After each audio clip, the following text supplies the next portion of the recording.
Hello, dear parent of the Cancerian child. I actually started this video and then it cut off, unfortunately, but I'll pick up where what I was saying before the video cut out. Anyhow, welcome. This is for the month of July for the Cancerian child. And if you haven't already done so, please subscribe, like, comment, all that good stuff. And I will now pick up where I left off. And the first two cards that I pulled up here were about the Cancerian's energy during the month of July. And this is beautiful, dear parents, because what this tells me, you got the Empress and the Temperance, which is beautiful combination because it's showing me that your little one is learning how to balance and regulate himself or herself here. There's a feeling here of learning how to balance the emotional with the logical, right? Like grounding emotions. And this is very beautiful. There's also a blissfulness happening here. You know, the Empress is very much about testing our boundaries in terms of our self-worth, our value system, you know, how we put ourselves out there in the world and how we receive. So you may notice that in July, your little Cancer is sort of in their own little world of loveliness, which is beautiful, right? The Empress is also very much about self-care. So you may be noticing that little Cancer is learning how to be more loving towards himself or herself. And while balancing emotion, there is a feeling here of wanting to be alone in this bliss, which is beautiful. And learning, there's an essence here of learning how to be satisfied and happy in their own space, doing their own thing. And at the same time receiving and balancing that out. This is very cool. Also, Temperance is about balancing the masculine and the feminine. So you may notice for some of you, especially for the older kiddos here, that your little one may be experimenting with clothing, types of jewelry they're putting on. Like maybe, you know, you have a boy who's becoming more fluid and more gender fluid in the way that they dress, or able to be more comfortable in that fluidity of meshing masculine and feminine. Even little ones, you may have little toddlers that are starting to play with, you know, you may have, like, it's beautiful. It's allowing your little one to be creative with meshing masculine and feminine, right? Without judging that, and allowing them to be in that bliss of experimenting, exploring what it is that they truly want or identify with in terms of, you know, it could be anything. It could be the friends they're hanging out with. It can be the clothing they're choosing. It could be the toys they're playing with. You'll notice there's this really beautiful equilibrium happening of meshing and fluidity, and at the same time feeling very good about themselves. This is beautiful. I'm very curious, dear parent, if you don't mind commenting on what you're noticing, what you're observing your child is doing here in July to bring this energy in. Okay, so let's move on with any potential conflict that your little one may be facing. Okay, let's see. Now remember, this is in the challenge and conflict position. A couple of things here right out of the gate. If you are here for little older Cancerians who have started dating or started becoming interested, you know, in others in that way, there's a potential here that maybe your little guy or little gal, they're struggling with that whole concept a bit.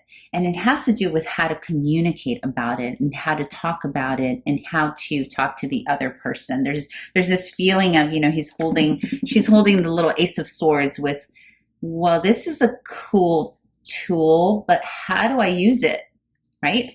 And swords represents communication and how we speak to others, how they speak to us, how we absorb information, and our intellect. So there's the conflict in the month of July for those of you who have older children is there may be a feeling of, I have a little crush on someone, but I don't know how to approach them. Or how do you do this thing? It's weird. I don't know how to hold the sword.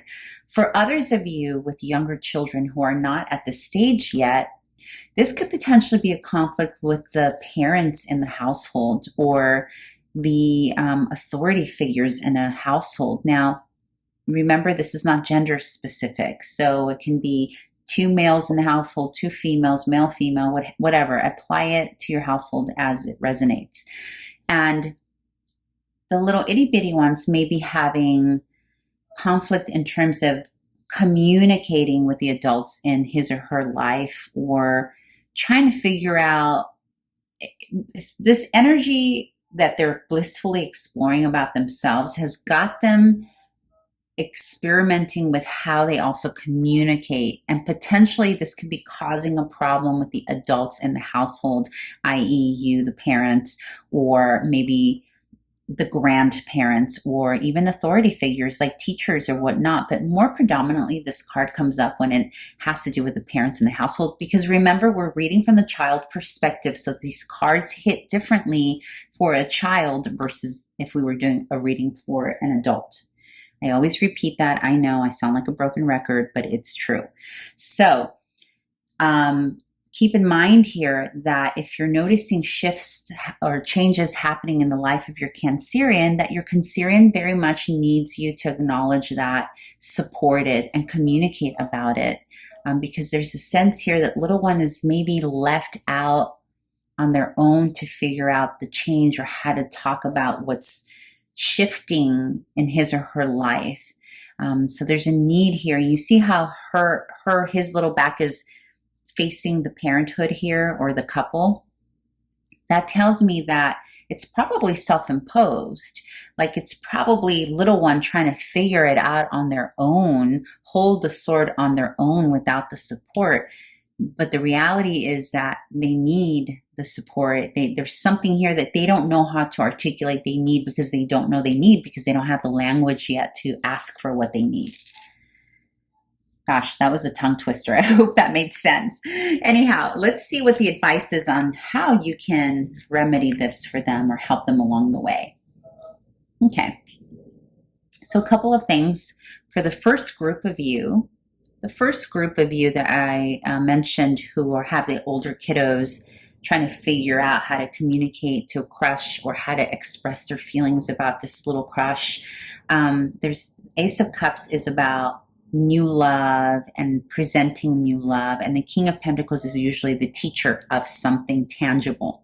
So there's a feeling here that maybe it's time to have a talk with your little one about what it means to, have a crush, and open up the dialogue, and teach them how to deal with that. Maybe that's all, because this is a very tangible placement paired with the Ace of Cups.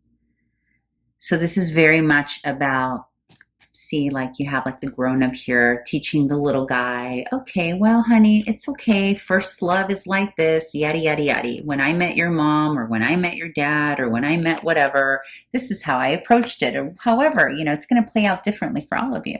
Now, that's for the first group.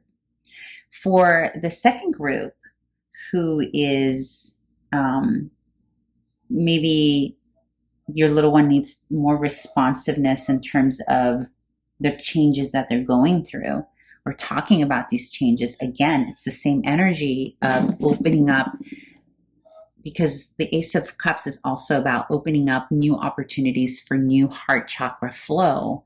And this could be about self-esteem, self-worth, but it can also be about creativity and the new opening up the door for this new love that your little one is shifting into, right? And again, this is going to be different for everyone.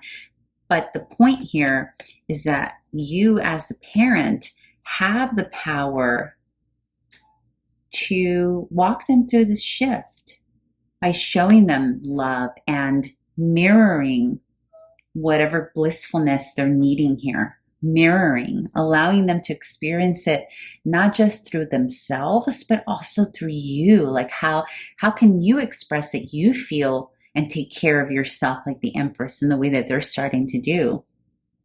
Acknowledge that it has tangibility, acknowledging that that has lasting roots, loving oneself, taking care of oneself, starting to feel worthy, like these two cards are showing here, regardless of if you're a little different, if you're mixing masculine and feminine energies, like regardless of who you are, you're still worthy of love. And there's an energy here of the grown-up stepping up as the king to validate this new experience for the little one and saying, yeah, this has, this is a great teaching moment, essentially, is what I'm getting. Okay. Very simple, straight to the point. Hope this was valuable for someone. And thank you for stopping by this month. And I hope to see you here next month. Bye.